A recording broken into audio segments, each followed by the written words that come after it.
Hausawa, wa kuke so kunan biya. Malamanmu, wa kuke so kunan biya. Limamanmu. Notre sauveur c'est toi, notre Moïse c'est toi. Nous portons notre choix sur toi, Jésus.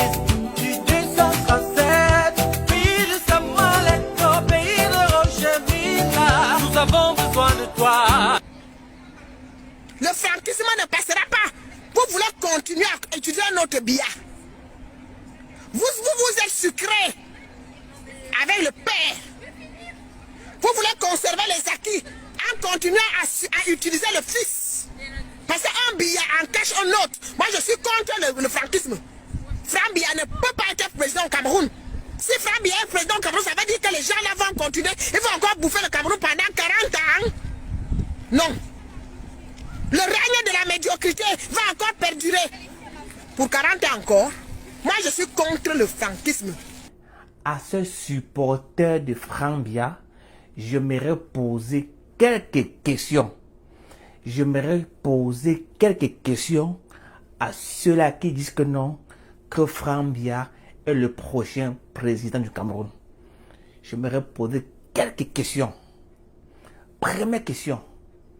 Est-ce que Franck Biya aime le Cameroun? Est-ce que vous pouvez affirmer la main sur le cœur que Franck Biya aime le Cameroun? Deuxième question. Est-ce que Franck Biya a une vision pour le Cameroun?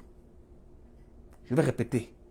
Est-ce que Franck Biya a une vision pour le Cameroun? Si oui, quelle est sa vision pour le Cameroun? Là, on parle du Cameroun parce qu'on veut confier le Cameroun à un mec.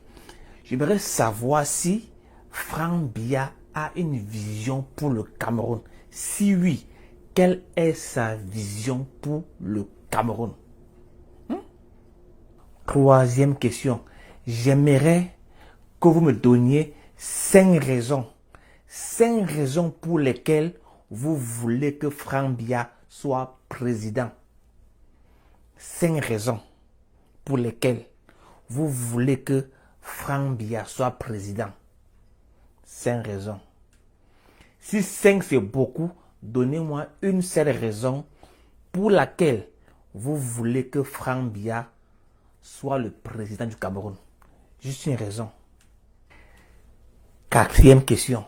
Quelles sont les compétences de Franck Biya? Quelles sont ses compétences? Est-ce que vous connaissez au moins les compétences de Franck Biya? Vous voulez confier le Cameroun à un mec. Est-ce que vous connaissez au moins ses compétences? Est-ce que vous connaissez au moins les compétences de Franck Biya? C'est le Cameroun que vous voulez offrir à ce mec-là. Est-ce que vous connaissez au moins ses compétences? Est-ce que vous connaissez ses compétences? On parle comme ça du Cameroun. Vous voulez confier le pays là à ce mec-là. Est-ce que vous connaissez ses compétences?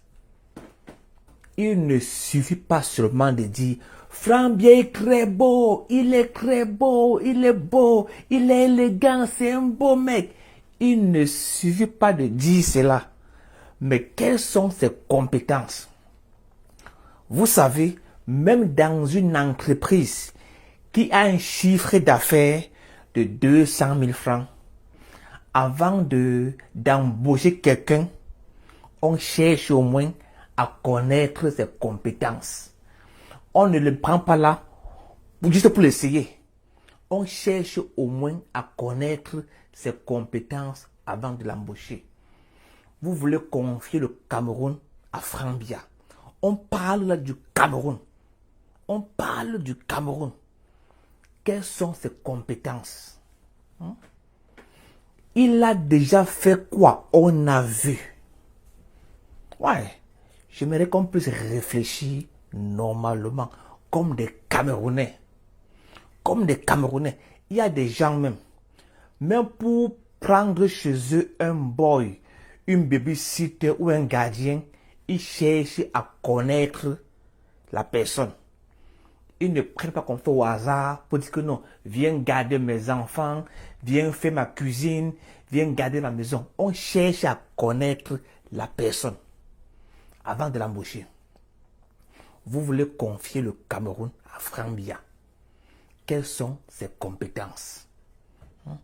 Quelles sont ses compétences? Est-ce que vous connaissez au moins son CV? Est-ce que vous connaissez au moins ce qu'il a déjà fait? On a vu, on a apprécié. Est-ce que vous connaissez? Il faut réfléchir. C'est le Cameroun que vous voulez confier à ce mec-là. Avant de confier le Cameroun à ce mec, il faut répondre à cette question. Il faut répondre à cette question-là. Je vais maintenant vous montrer une vidéo. Une vidéo qui se passe dans un village. Un village où Franck Biya coupe le bois. Un village où ce Franck Biya-là coupe le bois. Regardez à quoi ressemble l'hôpital du village dans lequel Franck Biya coupe le bois. Regardez. C'est une cabane au bout de campagnard. Bris de terre pour les murs, des pailles pour coiffer. Quelques lattes sont sur le toit. Finition assurée par quelques affiches sur le mur et des rideaux blancs aux portes. Ça fait un hôpital façon du village Oué, arrondissement de Gambetika, dans le département du Bas-Mekim, région du Centre. On l'appelle ici l'hôpital La Grâce, le seul de la contrée. Le bâtiment, qui appartient à un particulier, croque chaque mois 2000 francs au responsable. C'est le maire du village qui nous a donné la maison en location. Notre centre de santé un peu plus loin qu'on essaie de construire, mais à coup de moins, nous sommes fauchés, coup de moins. Lui, c'est Docta, le seul personnel qui assure la permanence du travail ordinaire. Un ingénieur biologiste, à la base devenu le symbole de la médecine dans ce village. Ici, son univers sacré, constitué dans une pièce d'1 mètre sur 2.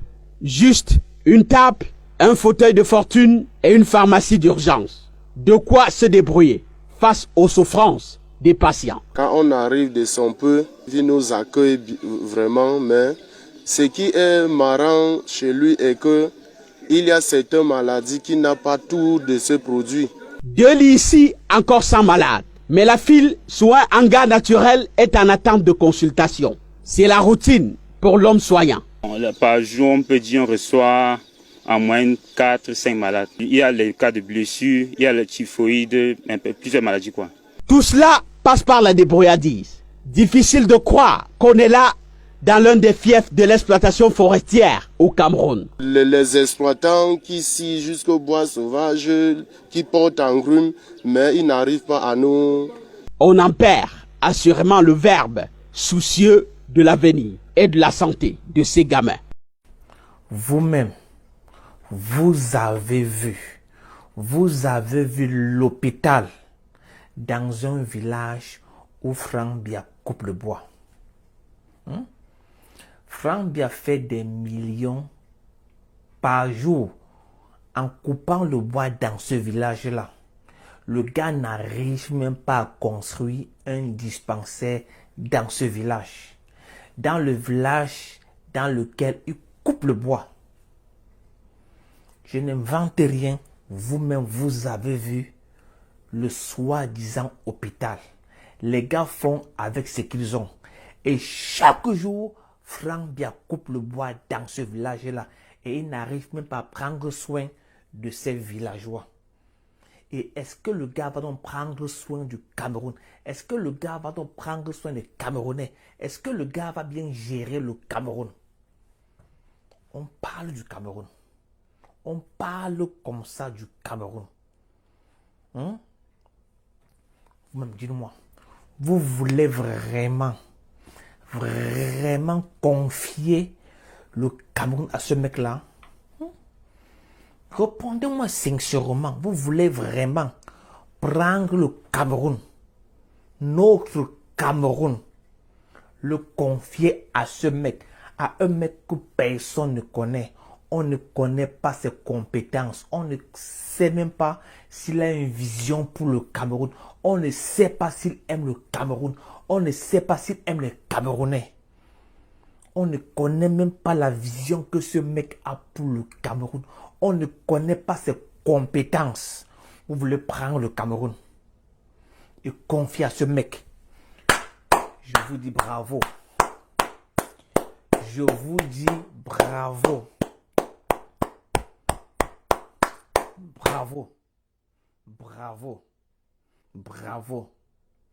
Passez une bonne journée. Et pour ceux qui sont très fâchés, pour ceux qui sont en colère, vous savez ce que vous devez faire. Mettez seulement votre insulte en commentaire. Et passez une bonne journée. Ciao. Moi, je suis contre le franquisme. Franck Biya ne peut pas être président au Cameroun.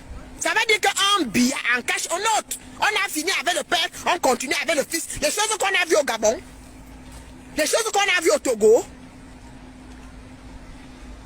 quand on a fini de manger avec Bongo père, on met encore Bongo fils. 80 ans, ça ne marche pas, puisque les mandats ne sont pas limités au Cameroun. Ça veut dire que vous voulez encore mettre 80 ans. Vous voulez bouffer le Cameroun pendant un siècle. Parce que vous êtes seul. La 3e République là, qui commence en 2025 là, vous ne serez pas dedans.